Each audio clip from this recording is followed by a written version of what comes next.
The premier of the Turks and Caicos has a plan to increase the Caribbean islands' population, but not everybody's on board with this one. Our One Caribbean News' Deandra Hamilton explains. With one of the smallest populations in the region at just under 40,000 people, the premier of the Turks and Caicos Islands, Charles Washington Mizik, recently revealed that the government plans to grow the country's population with more indigenous people. While we have our own people next door only qualify to the second generation, right? It would be far better if we extend that status to our own bloodlines, people who live across the world who can. So that is one of the considerations that you as the public will have a say in. That is what the government's feeling is on this matter. Speaking at a town hall meeting on November 21st, where he and members of his cabinet sat down to hear and respond to the concerns of residents on the island of Providenciales. A new immigration ordinance will also be implemented to allow third generations of Turks and Caicos Islanders to obtain their status, allowing them to vote in the country. Currently, individuals on the island can obtain their status by being second generation, but the new ordinance will make provisions for a deeper dive. One major concern raised at the town hall meeting was non-citizen Turks and Caicos status holders committing crimes in the country. One resident recommended that the government revoke the status of these individuals. Take away their BOTC passports, take away their British passports, take away their TCI status, and the status of those persons who got their status because of the offender. This would stop aiding and abetting. In responding to the recommendation, Premier Mizik said the government is fully on board and is looking into the matter. TCI, which one could have and still not be a BOTC, as I understand it, then that's a different matter, and we're fully on board, and all of those measures are being looked into as we speak.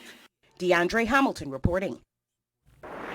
All right, thanks so much for that report, Deandra. Meantime, Barbados Prime Minister Mia Mottley says she will be meeting with the country's social partnership and members of the civil society soon to discuss a series of missions aimed at making Barbados a world-class society by 2030. Addressing those gathered at Kensington Oval for the Independence Parade that says the country celebrated its 56th anniversary of independence and its first anniversary as a parliamentary republic on Wednesday. She said 5 goals would be shared with stakeholders. The Prime Minister indicated that following consultations, work would commence in approximately 2 months on implementing those goals. Mottley said against the backdrop of the climate crisis and a world losing its biodiversity, the first goal must be to green Barbados and to ensure that in doing so, the country's food supply is protected. The Prime Minister identified the second goal as a healthy and safe Barbados for all. The third must be to use the platform of education that we have invested in for centuries, but in particular in our modern existence, to create a knowledge and innovation hub. And the fourth one must be to leverage our geography, that Barbados must be an entrepot for the West in the Southern Hemisphere, recognizing that geography has always mattered, but it was used for the wrong and nefarious purposes for too many centuries of our development. We must now use it for the benefit of Barbados and Barbadians, that geographical position.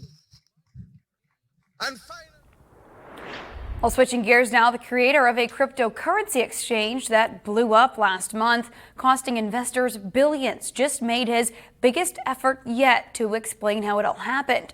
Sam Bankman-Fried addressed the New York Times DealBook Summit from the Bahamas, where the now bankrupt FTX was based. He blamed himself for his company's failure and denied any attempt at fraud.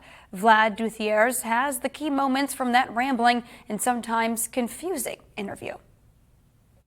I screwed up. Disgraced former FTX CEO Sam Bankman-Fried says he's now speaking publicly about his company's financial implosion against the advice of his lawyers. Don't say anything, recede into a hole.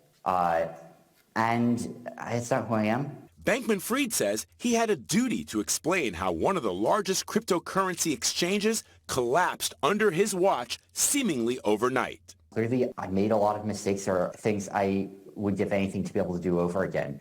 I didn't ever try to commit fraud on anyone. He insists he did not knowingly commingle FTX customer funds with those of his own trading firm, Alameda Research, a company he characterized yesterday as one of FTX's customers. I was frankly surprised by how big Alameda's position was, which points to another failure of oversight on my part. I wasn't trying to commingle funds. When FTX customers heard reports that billions of their funds were being moved to Bankman-Fried's own trading firm, the run on withdrawals bankrupted the company, leaving millions of customers empty-handed. He now could face multiple securities fraud charges. One unbelievably important area that we completely failed on, and that was risk.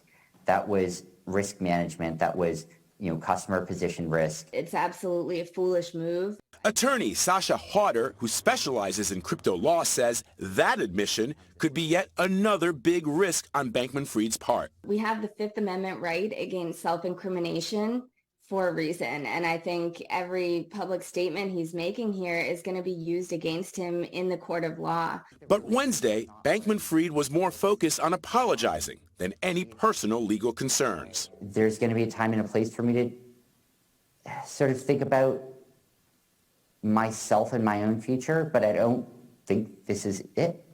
Vladimir Dutit, CBS News.